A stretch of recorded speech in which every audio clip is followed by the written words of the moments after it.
Brothers and sisters in Christ, well, here we are again, or perhaps it's more accurate to say that we're not here again, here being wherever the General Synod was meant to meet.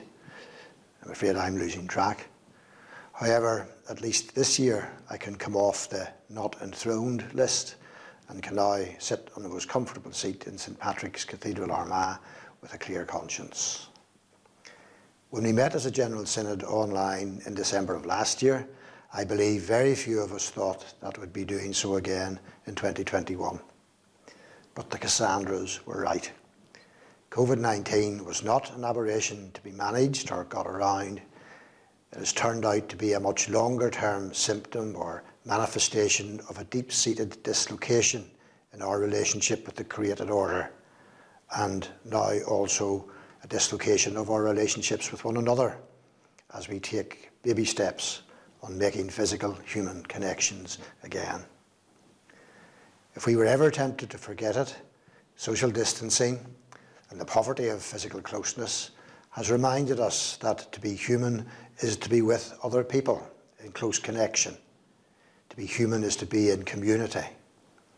And the sheer joy which I have encountered as people have been returning to church worship has been wonderful to see and almost worth the wait.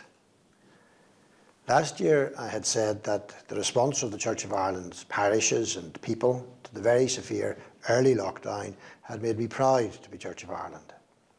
And this year the way people have knuckled down for the longer haul has made me no less so. Our opening up will necessarily be gradual, and there may well be another winter in this virus. But what we have been doing has been sensible, painstaking and gradual. And all that we have done to both keep people safe and also to continue to offer the unceasing worship of Almighty God, we have been scrupulous in our planning at parish level. We owe an enormous debt of gratitude to all those in parishes who have put on the high-vis vests or the old clothes to steward and to clean, to direct, to cajole, to encourage people who have returned to worship and to other parish functions. And you have my heartfelt thanks for that. We have worked as closely as we have been able to with public health authorities in both jurisdictions, as we have either had to close down or restrict in-church worship, and now to cautiously open up again. I know that in both jurisdictions we are regarded by such authorities as responsive and responsible partners in the work that we do. The impression I have is that the partnership and liaison which was established between the Northern Ireland Executive, the public health agencies and the churches was a little more systematic and regular and helped iron out the supplementary issues which inevitably arise. It may simply be a difference in polity and culture, but I think it's worth raising the question if another look at how this sort of liaison is handled in the Republic of Ireland might be helpful all round, because this won't be the last pandemic we face into. Regardless of what may happen in this regard, this has been a torrid time to be in government, especially for complex coalition governments as we have on this island. No doubt there will be reviews and commissions and inquiries to come, but I don't think there is any doubt that politicians have been subjected to unprecedented pressures and demands, and they should be able to look to us in the churches as encouragers and be completely assured of our prayers. I said last year that I was concerned about certain currents and developments in diplomacy and in politics in and between these islands, which had the potential to eat away at many of the gains, particularly in Northern Ireland, secured, for instance, by the Good Friday Belfast Agreement and other agreements on legacy. Those pressures remain and have, if anything, intensified. And they will continue to do so, as long as Northern Ireland is governed by policies which primarily respond to the needs of places other than Northern Ireland, wherever they may be. Indeed, at the minute, the whole of Ireland is beginning to be redolent of how it was in the 17th century, with the warring superpowers of Europe slugging it out for supremacy, but leaving behind social and political divisions which will be found very difficult to heal. Nowadays, the weapons aren't made of iron and steel, but of bitter words and the manipulation of facts and emotions. Sometimes opposing sides can pull so hard at either end of the diplomatic rope that the knot becomes so tight that it is very difficult to untie. This matters to those whose primary allegiance is to the God of peace, whose apostle urges us to maintain the unity of spirit in the bond of peace in this island we inhabit. I hope the Synod won't mind if at this point, and in the spirit of what I have just said, I pay a public tribute to the late Pat Hume, who died at the beginning of this month. Her quiet, utterly unseen, steely, consistent, and lifelong work for peace and good relationships on this island and between these islands was of incalculable value. And I thank God for every remembrance of the work she did and the influence she had, and pass on our deepest sympathy and the assurance of our prayers to her family. In public discourse on these islands, we have been in danger of reverting to a situation where we look on someone with whom we disagree, to borrow a phrase from the Old Testament, as an Amalekite to be smitten hip and thigh. Strong feelings are inevitable. They well up in us. Strong and misleading words are not. We can control them and be careful with them. In God's creation, words are ordered to truth, and the truth always ages well. Above all, good Anglo-Irish relations matter more than ever before. It hasn't been unusual for me in my Episcopal ministry to have been in a parish in Northern Ireland in the morning praying for Her Majesty the Queen, and in a parish in the Republic of Ireland in the afternoon praying for the President. Indeed, it's one of the great privileges of ministering in an all-Ireland church to do so. But if it is to mean anything at all, to have integrity, then it must not be just prayer, but we must also work for the good of both places. However, the COVID-19 pandemic has, I think, broadened our horizons. It's a worldwide crisis, a global pandemic, and the Church of Jesus Christ is a world religion. For God so loved the world. And that gives some faint indication of the breadth and depth of his love and of our responsibility. We are now called as citizens and as Christians to respond to the challenges of creating a new world based on a new set of relationships. And relationships matter. The path which Jesus Christ opened up for us to enter into a new relationship with his Father, and the implications that has for all other relationships. Over 1800 years ago, a Christian writer summed it up this way: "For the Christians are distinguished from other men neither by country, nor language, nor the customs which they observe. For they neither inhabit cities of their own, nor employ a peculiar form of speech, nor lead a life which is marked out by any singularity. The course of conduct which they follow has not been devised by any speculation or deliberation of inquisitive men, nor do they, like some, proclaim themselves the advocates of any merely human doctrines.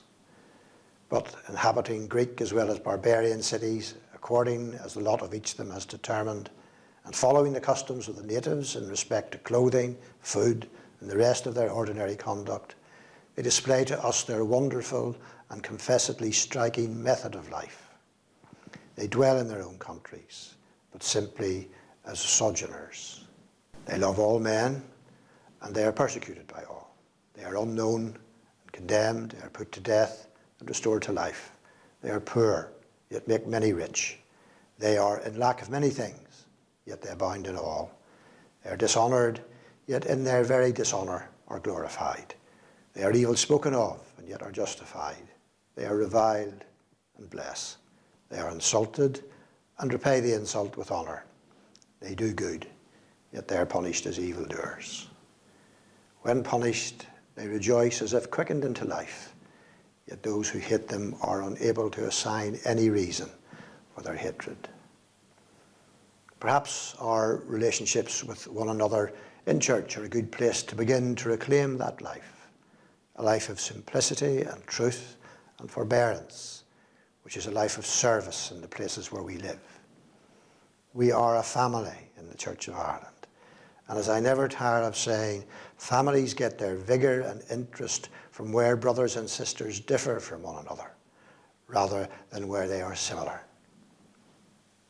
Which brings me to the little project which arose out of a rather insensitive misstep I made in my first year as Primate, and which I mentioned in last year's presidential address. I said then that I had brought together clergy and readers from the Church of Ireland who came from a wide range of ethnic backgrounds, rich ethnic diversity and perspectives, which now come together to make up our church. That initial encounter with the group had been very positive, although it was a little troubling to hear about how we in the Church of Ireland had not drawn anything like deeply enough on the rich diversity of backgrounds that we encounter in the church. The meeting had also helped me to understand how difficult it can still be to be a person of colour on this island, and even at times in our church. As I said last year, it was a very joyful and encouraging encounter, but I felt that it would benefit all of us in living truly as the Catholic Church if the meeting was followed up on. As a result, I have commissioned a small piece of research to be carried out by a professional researcher who has a very strong track record of both research and activism in this area, and who also, as it happens, by good fortune, is a member of this Synod, Dr. Lucy Michael, of the Diocese of Dublin and Glendalough. The research project has been designed in collaboration with the group of ethnically diverse clergy and readers who have now met on a further occasion and will, along with other strands, examine and make recommendations on how the Church of Ireland can become truly a place of welcome for those from every ethnic background, both lay and clergy, rather than be stuck in what has sometimes been described as the continuous loop of the visitor experience. Already in their discussions, the group has also highlighted the positive experience of giving and receiving, but there is much to do if we are to be a place which not only includes but also celebrates the God-given difference of the Catholic Church, which of course we proclaim every Sunday when we stand on our hind legs and say the words of the ancient creeds. Inevitably, any research project will require an element of questionnaire-based work, and I would urge anyone who is asked to participate in this to respond with generosity. There's another piece of business which we will conduct today which will reflect one way or another on how we value each other across the dioceses of this island, and that's the General Synod Representation Bill. I won't say anything about its structure and substance, which will no doubt be dealt with very well by the proposer and seconder of the bill. However, I do want to congratulate those, particularly the Honorary Secretaries of the Standing Committee and General Synod, for how the provisions of this bill have been worked out. And that was by a long process of consultation involving representatives from each diocese, and also bringing the draft bill back to the Standing Committee as the work progressed to ensure that there was consensus at every stage. It meant a lot of hard work for a lot of people, and I know that there must have been disappointment last year when we were nervous of presenting such a complex and comprehensive bill at our first attempt at an online General Synod. However, now that we are no longer baby Zoomers, the bill can be presented this year, and I want to thank all of those involved in the work. There's another bill and another set of circumstances which I'd like to mention in this presidential address. The bill in question is intended to fill a gap in the episcopal electoral process which hadn't been anticipated last year in the legislation providing for the uniting of the dioceses of Tuam, Killala and Conry, and Limerick and Killaloe. This union will now take place on the 1st of November this year, and I know the Synod will join me in wishing the dioceses well in the months and years ahead as they work in the same spirit of mutual respect and cooperation which has characterised their journey so far, and may God continue to prosper that work. It also gives me an opportunity to thank two very highly valued Episcopal colleagues, Bishop Patrick Rook and Bishop Kenneth Kieran. I won't dilate now on the specifics of their contributions, but say only that they will leave an unparalleled gap in the House of Bishops. Unparalleled not only because of their irreplaceable gifts, but in the reduction of the number of bishops to a footballing 11 rather than an apostolic 12. And we'll sort out the shirt numbering in due course, although I intend to remain in goal. As this is their last General Synod, I will wish Bishop Patrick and Bishop Kenneth a happy, long and fruitful retirement. As a church with members throughout this island, we have a vocation to model how to maintain a sort of non-political unity in the face of the forces around us, of differences within the family. To give one example, this centenary year of the founding of Northern Ireland and of Saoirstad Éireann had the potential to be divisive, with differing interpretations of those momentous events becoming a flashpoint for bitter words and a hardening of attitudes. To some extent, the restrictions required to control the spread of COVID-19 have blunted the edge of any extravagant commemoration of these events. But of course, that doesn't relieve us of the responsibility to reflect critically about them and to do so within a particularly Christian frame of reference. And the foundational principle of that frame of reference for us will always be, you shall love your neighbour as yourself. In any case, as the late John Hume often said, a country is its people. It was for that reason that the Church Leaders Group tried to make a modest, although I think important, contribution to the year in our St. Patrick's Day statement. In that statement, and in broadcasts and other events since, we were able to acknowledge the shortcomings and failures of ourselves as churches, but also point to the good things we had inherited in this prosperous part of the world. Let me quote something from that statement. Churches have an opportunity in marking these events from our past to be intentional in creating spaces for encounter with those different from us and those who may feel marginalised in the narratives that have shaped our community identity. That will require us to face difficult truths about failings in our own leadership in the work of peace and reconciliation. As Christian churches, we acknowledge and lament the times we failed to bring to a fearful society that message of the deeper connection that binds us, despite our different identities, as children of God, made in his image and likeness. We have often been captive churches, not captive to the Word of God, but to the idols of state and nation. Churches, alongside other civic leaders, have a role to play in providing spaces outside political structures that give expression to our interconnectedness and shared concern for the common good. The end of that quotation. And we, the church leaders, were able to write and work together in this way because we had taken the time, and to some degree the pandemic had provided us with the Zoom time, to meet together and to share our stories and reflections. Although each of us undoubtedly had some sort of political leanings, we tried to consider these important historical events simply as disciples of Jesus Christ, who have been called to a particular form of leadership in the service of the kingdom, our first and ultimate allegiance. I don't want to exaggerate what we've been doing or what we've achieved. We were talking together, and to agree also working together, but we weren't governing together, as we ask our political leaders from different traditions to do. Nevertheless, it was an honest attempt to respect differences. And respect is the key.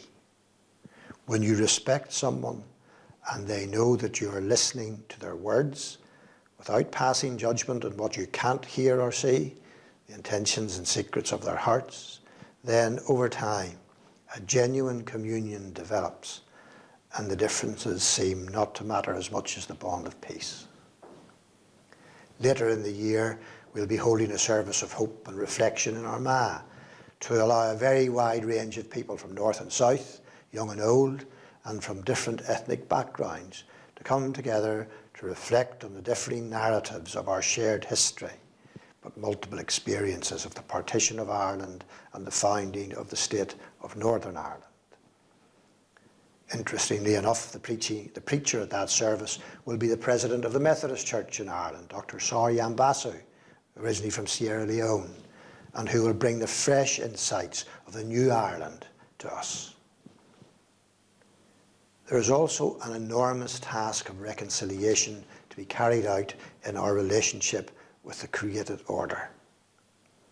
It is something which the generation represented at this General Synod, myself included, have given little enough thought to. Perhaps churches in general have focused so exclusively on Jesus Christ's work of redemption that we have almost completely forgotten God's work in creation and the gift it is to us. We entered into a goodly inheritance, none of it the fruit of our own labour or our own devising, and we have asset stripped that bequest and are in grave danger, indeed grave and imminent danger, of having only trouble to hand on to our own grandchildren. It can no longer be seen as jumping on a bandwagon to say that our most urgent social task as worshippers of the God who caused the earth to be and who breathed into the dust of the earth to give us life is to face up to our responsibilities as individuals and as a church. In some ways, we have made a good start as a church, completing our divestment from the extraction of fossil fuels by the end of this year, therefore beating our target date of 2022. That fulfills a commitment made in a resolution of the General Synod in 2018 to the effect that the representative church body would, and I quote, continue the positive work of collaborative engagement, increasing investments in renewable investments, and reducing exposure to fossil fuel producers, so that by 2022, companies where more than 10% of turnover is derived from fossil fuel extraction will be excluded.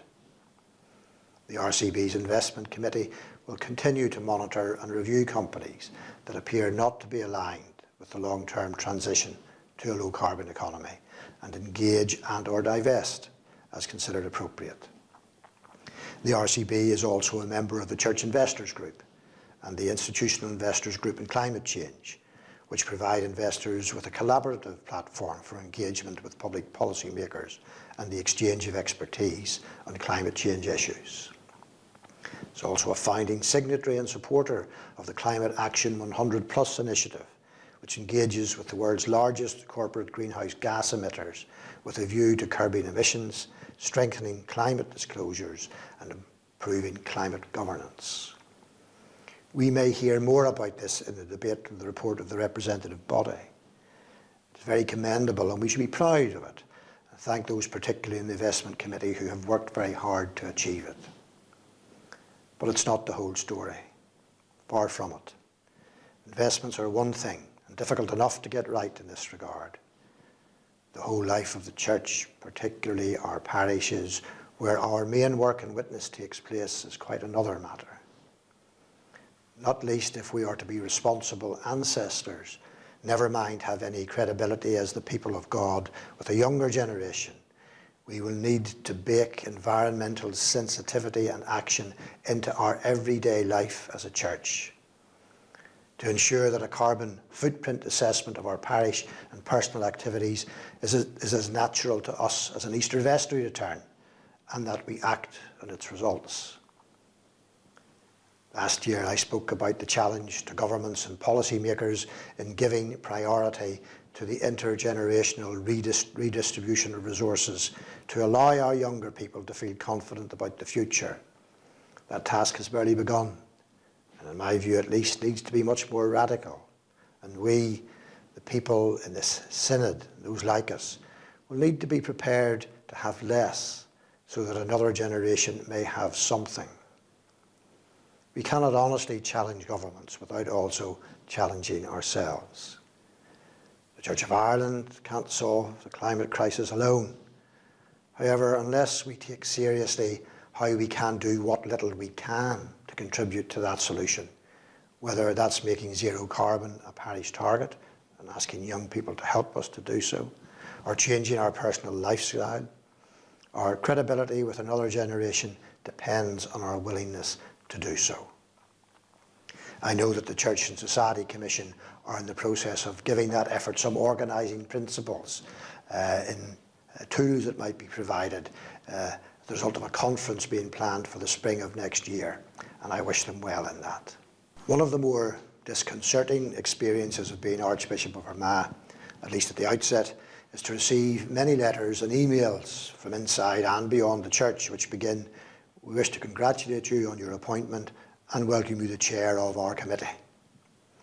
One such email I received was in relation to the Safeguarding Board of the Church of Ireland, of which, even as a bishop, I'm ashamed to say, I had only the shadowest idea of its existence, never mind its work.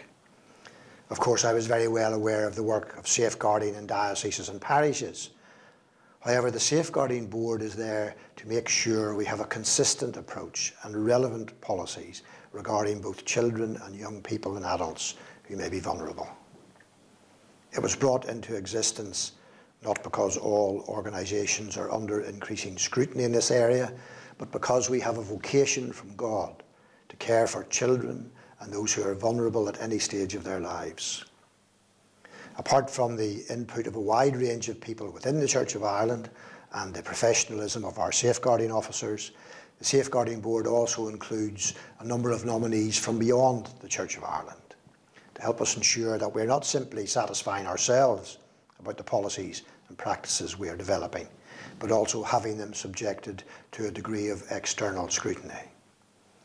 The contribution of people like Paul Stevenson of NSPCC and Barbara McDermott, recently retired from the Catholic Diocese of Down and Connor, and Garode O'Mallaghill of the GAA have been invaluable, and I would like to thank them for their expertise, hard work and enthusiasm. I would also direct you to the website which the Safeguarding Board has created, which will give you a much better flavour of its work in helping the Church of Ireland to be a place of safety, warmth and openness for everyone who crosses our thresholds. Just before some concluding remarks, I would like to mention one other small piece of work which fell to my lot during the year.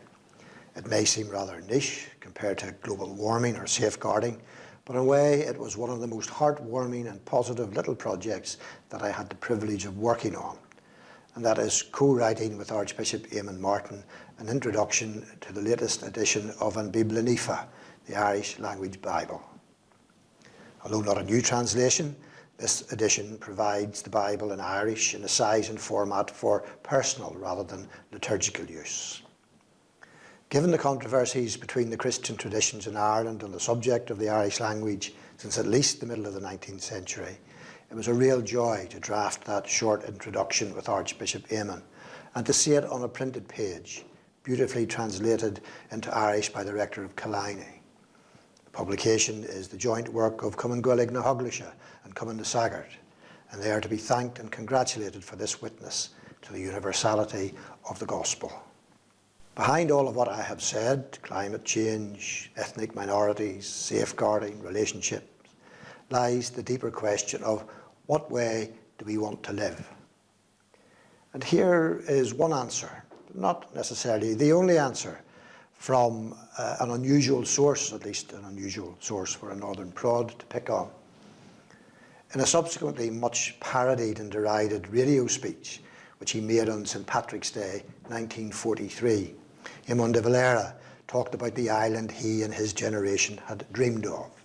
It would be, he said, the home of a people who valued material wealth only as a basis for right living, of a people who were satisfied with frugal comfort and devoted their leisure to the things of the spirit, a land whose countryside would be bright with cosy homesteads, whose fields and villages would be joyous with the sounds of industry, the romping of sturdy children, the contest of athletic youths, the laughter of comely maidens, whose firesides would be forums of the wisdom of serene old age.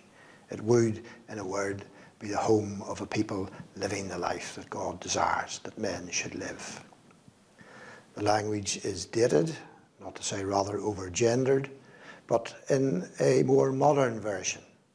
What is wrong with returning to a much simpler way of life in view of the spoliation of the earth's resources and the exploitation of poor people in poor countries to keep us richly secure?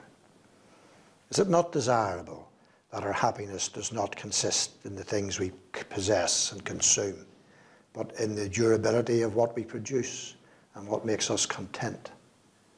Is there not a very immediate imperative to have homes and a way of building and exchanging them that doesn't distort the economy from top to bottom and strands a whole generation or more in a weird state of modern homelessness. And who wouldn't want their children to be healthy and to be relieved of the persistent worry about what will happen to them if they get sick or when they grow old?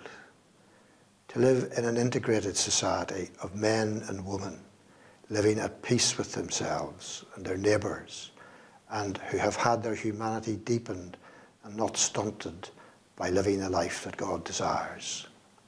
And why, as a church, would we not move heaven and earth to play our part in achieving these things? Thank you.